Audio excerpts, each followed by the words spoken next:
கிறிஸ்துவுக்குள் அன்பானவர்களே, உங்களை இயேசுவின் நாமத்தில் நான் வாழ்த்துகிறேன். தேவனுடைய பிரதான இரக்கம், கிருபை, அன்பு, அவருடைய சமாதானம், சந்தோஷம் நம் அனைவரையும் அவர் வருகை மட்டும் என்றென்றும் நிறைத்திருப்பதாக. ஆமென். ஹல்லேலூயா.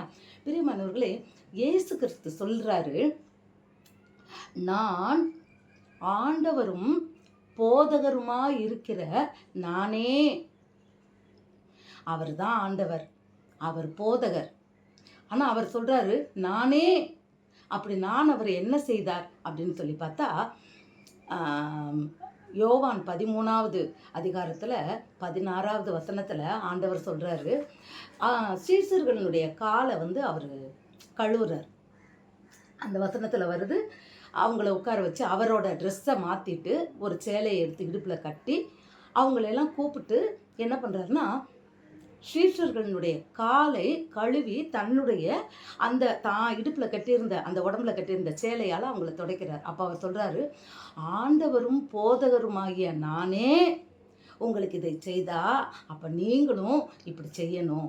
இது எதை குறிக்கிறது என்று பார்த்தால் 2 காரியங்கள். ஒன்று, இது தாழ்மையை குறிக்கிறது. ஏன்னா அவர் யாரு? தேவன், தேவகுமாரன், ஜீவ ஒளி. அவர் தான் நானே வழி, நானே சத்தியம், நானே ஜீவன் சொன்ன அவர் தான் நம் நித்திய ஜீவனுக்கு வழி. அவர் தான் நித்திய ஜீவன்.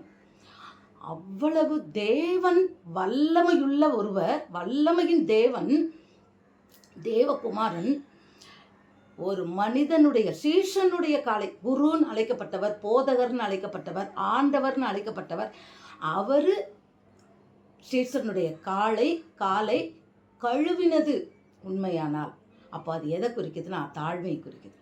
அவர் சொல்கிறார், நீங்களும் ஒருவரை ஒருவர் இப்படி பண்ணுங்க. அது மாத்திரம் இல்லை, அன்பையும் சேர்த்து தான் குறிக்குது. ஒருத்தவங்க மேலே நமக்கு அன்பு இல்லைன்னா நம்ம அந்த காரியத்தை செய்ய முடியாது, நிச்சயமாக முடியாது. ஒருத்தருக்கு விருந்து வைக்கணும்னா கூட அவங்களுக்கு மேலே அன்பு இருந்தால் நம்ம அந்த விருந்து அருமையாக நம்ம பண்ணுவோம். அன்பு இல்லாதவங்களுக்கு, நமக்கு பிடிக்காதவங்களுக்கு விருந்து நம்ம எப்படி வைப்போம்?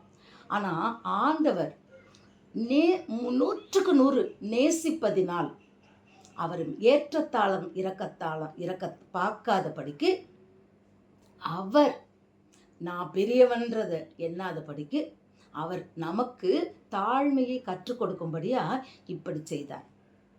இது பெரிய வெள்ளிக்கிழமை அன்னைக்கு பாஸ்டர்மார்கள்லாம் இதை செய்வாங்களா, அதை நினைவு கூறும் பொருட்டு, குட் ஃப்ரைடேக்கு முந்தின நாள். இப்போது இதில் இன்னொரு காரியம், அதுலேயே 8வது வசனத்தில் பேதுருவை பார்த்து சொல்கிறாரு. பேதுரு சொல்கிறான், ஆண்டவரே, அவர் எல்லாரையும் காலை கழுவிட்டு வரும்போது பேதுரு காலை கழுவ வரும்போது பேதுரு சொல்கிறான், ஆண்டவரே நீர் என் காலை கழுவக்கூடாது. அப்போ அவர் சொல்கிறார், நீ என் காலை, நான் உன்னை கழுவவில்லை என்றால். இந்த வசனங்கள்லாம்ப்பா, அந்த அந்த வார்த்தைகளை நம்ம உற்று நோக்கும்போது எவ்வளவு பெரிய அர்த்தம் தெரியுமா? அது ஜீவன், அது பேசுகும், நம்மளோட பேசும். அவர் சொல்கிறாரு, நான் உன்னை கழுவவில்லை என்றால் என்னிடத்தில் உனக்கு பங்கு இல்லைன்றார். அப்போ அவருடைய பிள்ளைன்ற பங்கு இல்லை, அவருடைய சீஷன்ற பங்கு அவருக்கு இல்லைன்றார். அப்போ அவர் சொல்கிறாரு, பேதுரு, அப்படியானால் இல்லை ஆண்டவரே, நீர் என் கையையும் கழுவும் என் தலையும் சேர்த்து கழுவுன்னு சொல்கிறார். அப்படின்னா எனக்கு உம்மிடத்துல பங்கு வேணும் ஆண்டவரே. அப்போ இந்த இடத்துல ஒரு ஆவிக்குரிய கருத்து என்ன அப்படின்னு சொல்லி பார்த்தா, அவர் நான் உன்னை கழுவவில்லை என்றால் என்னிடத்தில் உனக்கு பங்கில்லை.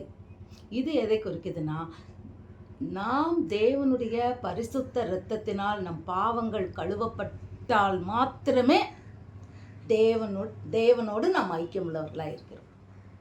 ஹல்லேலூயா.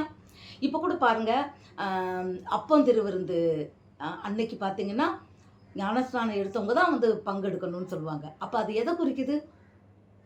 தேவனோடு நமக்கு உள்ள அந்த உறவை குறிக்குது, பங்கை குறிக்கிறது.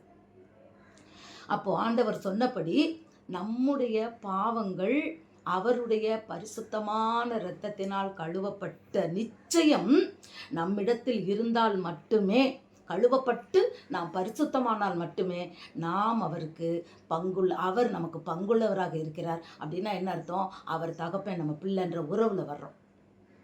இது எத்தனை பெரிய காரியம்! ஹல்லேலூயா. அதுதான் அவர் சொல்கிறார், நான் ஆண்டவரும் போதகருமாகிய நானே. அப்போ ஆண்டவரே தாழ்மை உள்ளவராக இருந்தால் நீங்களும் நானும் எவ்வளோ தாழ்மை உள்ளவர்களாக இருக்கணும் இல்லை? இன்றைக்கி நிறையா குடும்பங்களில் சமையல் அந்த வேலைக்காரங்களாம் வந்தாங்கன்னா அவங்களுக்குன்னு ஒரு தட்டு வச்சுருப்பாங்க. எங்களோட அந்த மூத்த சம்பந்தி கூட அந்த மாதிரி வச்சுருந்தாங்க. அவங்களுக்கு ஒரு தனித்தட்டு, எங்களுக்கு மற்றது அப்படின்னு சொல்லிட்டு. ஆண்டவர் யாரையுமே வேறு பிரிக்கலை, வித்தியாசம் பார்க்கல. ஆனால் நமக்கு அதை ஃபாலோ பண்ணுறது ஜனங்களுக்கு கொஞ்சம் வரும். அது அவங்களுக்கு ஒவ்வொருத்தருக்கும் அது கொஞ்சம் ஒரு மாதிரி கஷ்டமாக தான் இருக்குது. ஆனால் தேவன் ஆண்டவர் சொன்னது நானே அப்படின்னா நீங்கள் எப்படி? ஒருவர் காலை ஒருவர் கழுவுங்கள்னா காலில் அவ்வளோ அழுக்கு இருக்கும். தெருவில் போயிட்டு வந்தது நம்ம வீட்டுக்குள்ளே கழுவாமல் வந்தாலே திட்டுவோம். அந்த காலை கழுவணும்னா எவ்வளவு நமக்கு அவங்க மேலே அன்பு இருக்கணும், தாழ்மை இருக்கணும்னு நினச்சி பாருங்கள். ஊர் உலகம்லாம் போயிட்டு சுற்றிட்டு வந்த அந்த கால் அவ்வளவு அழுக்கு. உலகத்தில் நம்ம உடம்புலையே அழுக்கு நிறையா இருக்கிற இடம்னா கால் தான். வெளியே போயிட்டு வந்து அந்த காலை நம்ம தேய்ச்சி கழுவி பாருங்களேன் எவ்வளோ கருப்பாக போகுதுன்னு. ஆனால் உடம்புல அப்படி இல்லை. அந்த காலை தேவன் கழுவி அவருடைய சீலையினால் துடைத்தார். அப்போது எவ்வளவு அழுக்கு இருந்தாலும், எவ்வளவு பெரிய பாவியாக இருந்தாலும், எத்தனை பெரிய பாவம் பண்ணி இருந்தாலும் நாம் அதை மனம் திரும்பி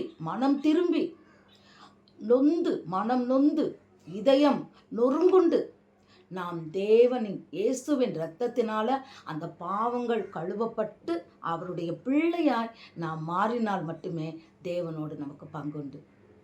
இதுவரை ஒருவேளை நான் அந்த மாதிரி ஞானஸ்நானம் எடுக்கலை, இல்லை நான் மனம் திரும்பின ஞானஸ்நானம் எடுக்கலை, எல்லாரும் சொன்னாங்க நான் சும்மா போய் நான் தொட்டியில் முங்கிட்டு வந்துட்டேன், ஆனால் எனக்கும் அதுக்கும் சம்மந்தமே கிடையாது அப்படின்னு இருந்தால் யாராவது இந்த வரப்போகிற இந்த ஈஸ்டர் திருநாள் ஆண்டவருடைய உயிர்த்தெழுதலின் பண்டிகை என்று நிச்சயமாக ஒரு மனம் திரும்பின அனுபவத்தோடு கூட நீங்கள் ஞானஸ்நானம் எடுப்பதற்கு உங்களை ஒப்புக்கொடுங்கள். அவருடைய பாவங்கள், நம்மளுடைய பாவங்கள் கழுவப்பட நீங்கள் ஒப்புக்கொடுங்கள். தேவனோடு நாம் பங்குள்ளவர்களாய் மாறும்படியால் கர்த்தர் நம்மை அழைக்கிறார். ஹல்லேலூயா. இயேசு அழைக்கிறார்,